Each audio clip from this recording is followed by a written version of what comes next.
this is a video on the treatment room. The first section is on intrinsic and extrinsic injury. Intrinsic is a risk or force from within the body. These are internal forces which are stresses from within the body. First example of an intrinsic injury would be poor flexibility. An example of this, demonstrated by To improve this, regular PNF stretching.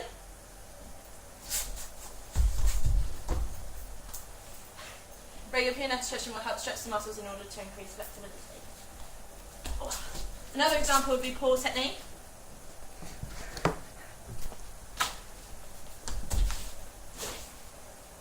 To improve this, regular practice and watching professionals in order to analyse yourself and performance in order to improve that.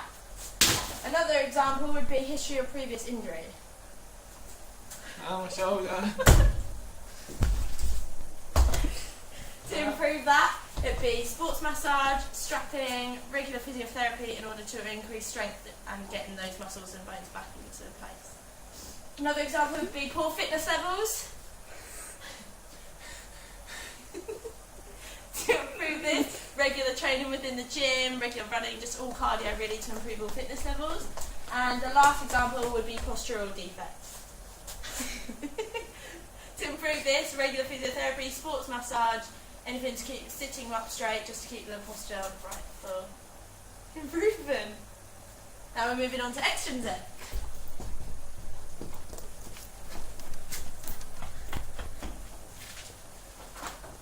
Extrinsic is a risk or force from outside the body. These are the external forces such as from objects or other individuals making contact with someone. The first one we're going to talk about is the playing surface. As you can see, this surface isn't suitable for running. Ways to improve the playing surface is one, not doing sport in a classroom or being on the rightful surface for what you're playing. So football, astroturf or grass. Another example of extrinsic is poor leadership. So if I was to, a bad example of this is to say run around and run into anything you want.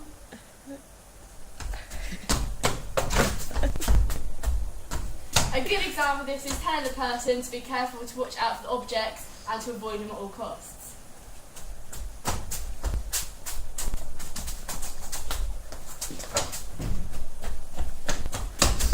The third one is the environment you're in. It could also come down to the weather. So outside right now wouldn't be well for running around in, as outside is wet and the floor's wet. Also, the environment we're in now, being a classroom, it's not suitable, as you can see before. So to make this a good one, check the weather outside as well for sport and to be in a suitable room. The fourth one is another player. So a bad example is a player coming in and kicking the person. A good example is of being aware of the player around you and wearing suitable equipment, having shin pads or suitable footwear. The fifth one of this is organisation. Kit being everywhere. As you can see, kit being all over the place. Bags and jumpers everywhere. A good example of this is having everything tidied up and being out of the way of all surfaces. And that is extrinsic. Go. This is a section about preventing injuries. There are many ways to prevent injuries. We'll do bad examples first. A bad example would be having a poor warm-up.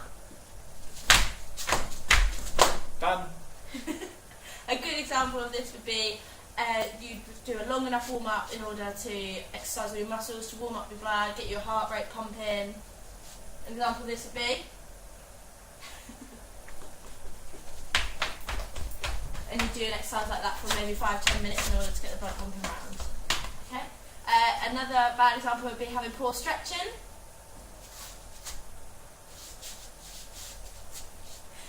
Another way to improve that would be stretching for long enough in order to know that all your muscles are stretched properly and thoroughly so that it prevents injuries completely. Yep, okay. Thank you, Nick. Another example would be having a poor kit.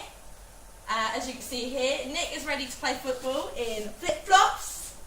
He has got his shin pads though. He's wearing shorts, a netball dress and a swimming hat. Obviously for football none of this is really necessary, except for the shin pads. So to improve that, Nick has prepared and brought in his top that he would wear to play football. He has his trainers and obviously he would remove the swimming hat and the necklace. Okay. Another example would be having a poor cool down.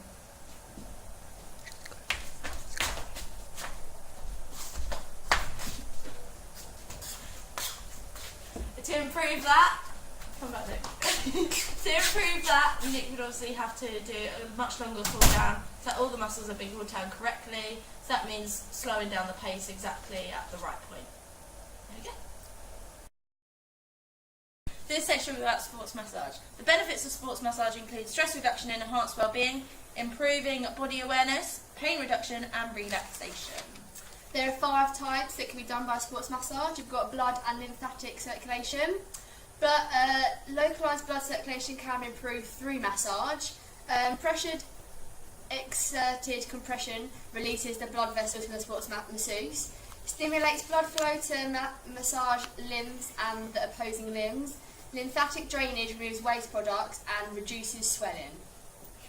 Another one would be tissue and cell permeability. Massage improves the absorption of substances within the body tissues. It affects cell permeability, allowing nutrients to enter cells more readily.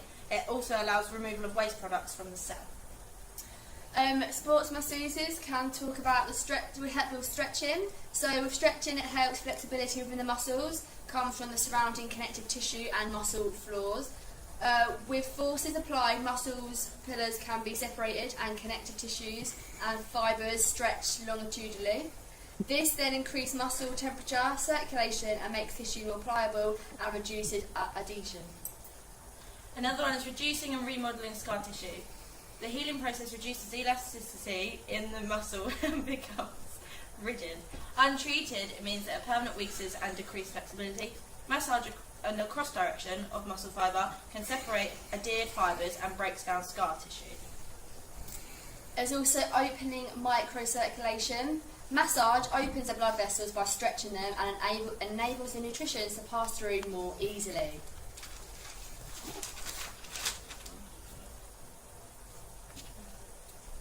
Okay, and the last one is sympathetic and parasympathetic nervous systems.